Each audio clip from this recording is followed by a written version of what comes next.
আসসালামু আলাইকুম।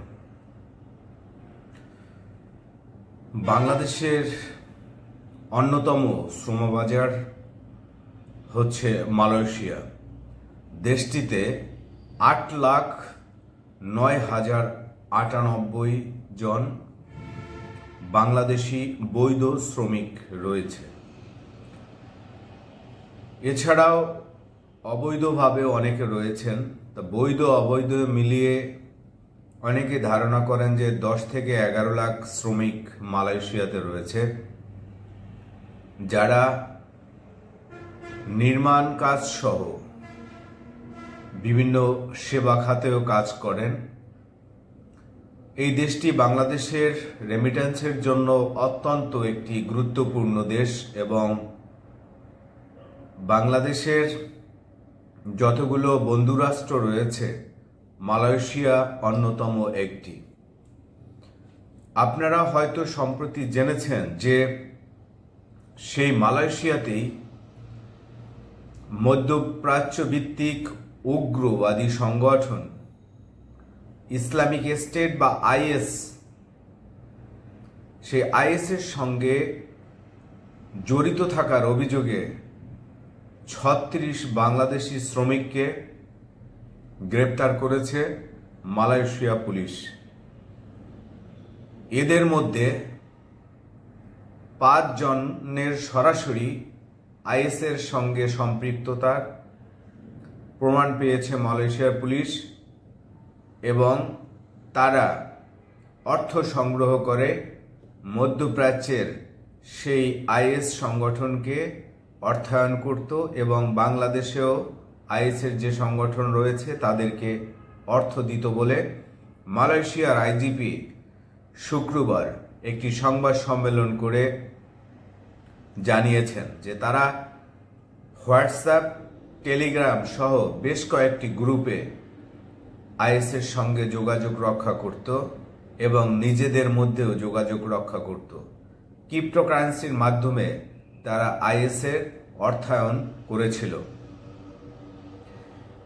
এই ঘটনার গত এপ্রিল থেকে মালয়েশিয়ার পুলিশ অভিযান শুরু করেন গোয়েন্দা তথ্যের ভিত্তিতে।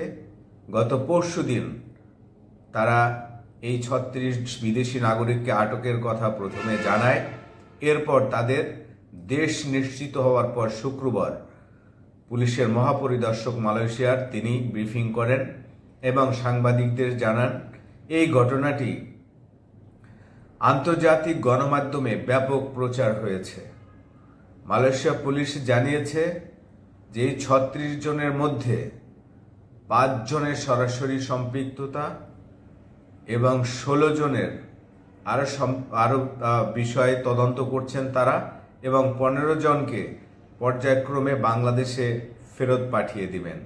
যে 5 জনের বিরুদ্ধে ইতিমধ্যে প্রমাণিত হয়েছে যে তারা একটি নিষিদ্ধ ঘোষিত সংগঠন বা সন্ত্রাসী সংগঠনের সঙ্গে যুক্ত ছিল, তাদের বিরুদ্ধে মামলা হয়েছে এবং তাদেরকে আদালতের মাধ্যমে ডিটেনশনে পাঠানো হয়েছে, জিজ্ঞাসাবাদ করা হচ্ছে। বাকি যে 15 জনকে বাংলাদেশে পাঠাবে পর্যায়ক্রমে জিজ্ঞাসাবাদ করে করে তদন্ত করে, আর 16 জনের বিষয়ে এখনো সিদ্ধান্ত হয়নি। তাদের জিজ্ঞাসাবাদ চলছে, তাদের ফেরত দিবে নাকি তাদেরকেও মামলায় দেওয়া হবে সেটি নিয়ে মালয়েশিয়া পুলিশ কাজ করছে। আমি আগেই বললাম যে এই সংশ্লিষ্টতা বাংলাদেশের শ্রমিকদের, অর্থাৎ তারা প্রত্যেকেই শ্রমিকের বিষয়ে মালয়েশিয়াতে গিয়েছিলেন এবং সেখানে গিয়ে এই সংগঠনের সঙ্গে জড়ায়। মালয়েশিয়ার যে ইংরেজি দৈনিক স্টার নামে যে দৈনিকটি রয়েছে সেই দৈনিকে একাধিক প্রতিবেদন ছাপিয়েছে এই সংশ্লিষ্ট। সেই রিপোর্টে দেখা গিয়েছে যে এরা সবাই শ্রমিক হিসেবে মালয়েশিয়াতে প্রবেশ করেছেন এবং তারা বাংলাদেশের যে অন্যান্য কমিউনিটি রয়েছে শ্রমিকদের, তাদেরকে তাদের সংগঠনে নেওয়ার জন্য বিভিন্নভাবে কাউন্সেলিং করত এবং যোগাযোগ রাখত। তারা সদস্য ফি এবং মাসিক টাকা উঠাতো, সেটি ক্রিপ্টোকারেন্সির মাধ্যমে মধ্যপ্রাচ্যে পাঠাতো আইএসের সংগঠনকে এবং বাংলাদেশেও তাদের যে সংগঠনের লোকজন রয়েছে তাদেরকেও দিত বলে ওই পত্রিকাগুলোতে দাবি করা হয়েছে। রয়টার্স সহ ইন্টারন্যাশনাল অনেকগুলো গণমাধ্যম এই খবরটি ফলাও করে প্রকাশ করেছে। মালয়েশিয়ার পুলিশ জানিয়েছে যে এখন পর্যন্ত তাদের দেশের কারো নাগরিকের সম্পৃক্ততা এই সংগঠনের সঙ্গে পায়নি, তবে তারা এখনো তদন্ত করছে। বাংলাদেশের শ্রমবাজার অন্যতম শ্রমবাজার মালয়েশিয়া, সেখানে শ্রমিকের ভিসা নিয়ে এই ধরনের কার্যক্রমে যখন ইনভলভমেন্ট হয়েছে বাংলাদেশের শ্রমিকরা, সেটি বাংলাদেশের অন্যান্য শ্রমিকদের জন্য, সেখানে যারা কর্মরত রয়েছে তাদের জন্য অবশ্যই বিব্রতকর। এবং ওইসব শ্রমিকরা এখন নিশ্চয়ই পুলিশের বিভিন্ন চ্যালেঞ্জের মুখে পড়বেন, তল্লাশির মুখে পড়বেন, হয়রানি হবেন। এটা তো গেল সেখানে যেসব শ্রমিকরা কর্মরত রয়েছেন তাদের বিষয়, কিন্তু বাংলাদেশ থেকে যে লাখ লাখ শ্রমিক মালয়েশিয়া নেয় সেইটির ভবিষ্যৎও কিন্তু এখন শঙ্কার মুখে পড়ে।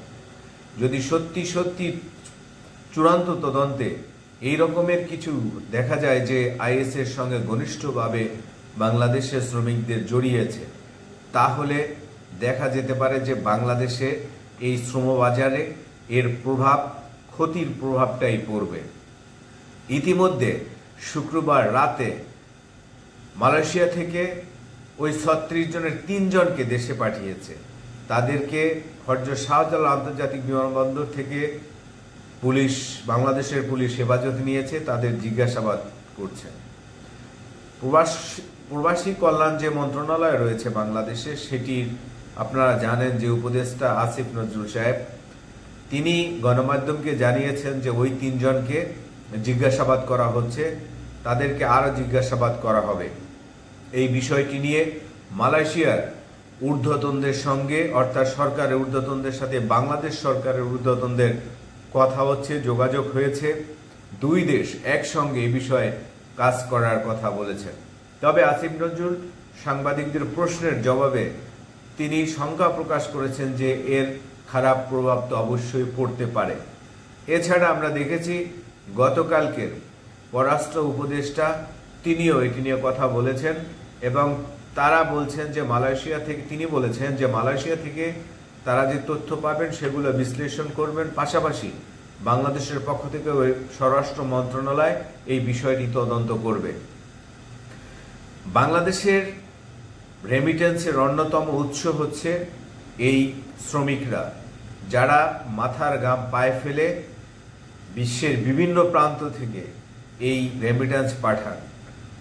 তারা যাতে ঝুঁকিমুক্ত থাকবে বিদেশে, সেজন্য বাংলাদেশ সরকার বিভিন্ন সময় বিভিন্ন রাষ্ট্রের সঙ্গে সম্পর্ক উন্নয়ন করেন এবং অনেক চুক্তি করেন।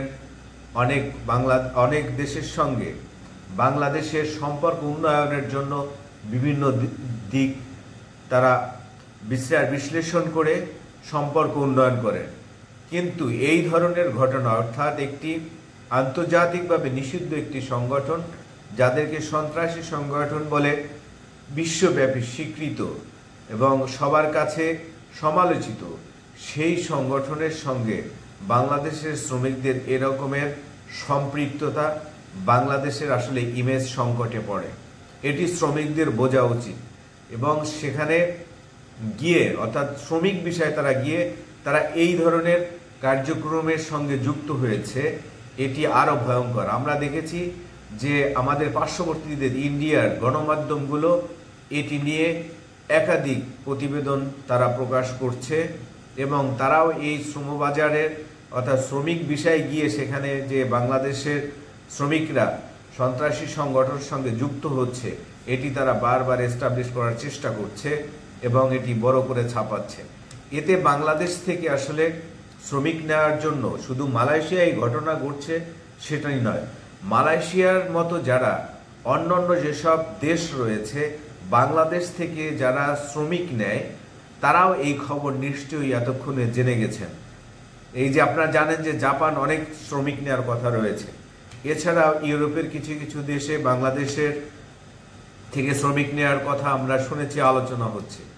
সেই সময় এই ধরনের একটি নেতিবাচক খবর বাংলাদেশের শ্রমবাজারের সত্যি একটি অশনি সংকেত, এবং এটি ধস হতে পারে যদি বাংলাদেশ এই ঘটনাকে ঠিকমতো সামাল না দিতে পারে।